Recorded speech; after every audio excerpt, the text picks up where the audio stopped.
Well, nothing like a good test, huh? See how I put that culvert, centered it.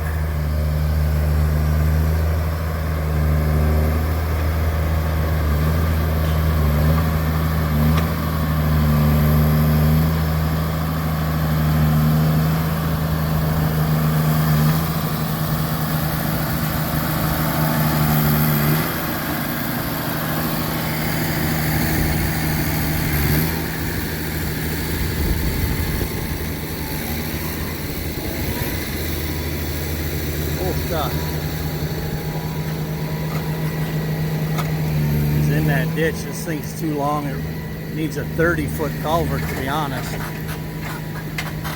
So we got a 20. All right, not bad for the first crossing.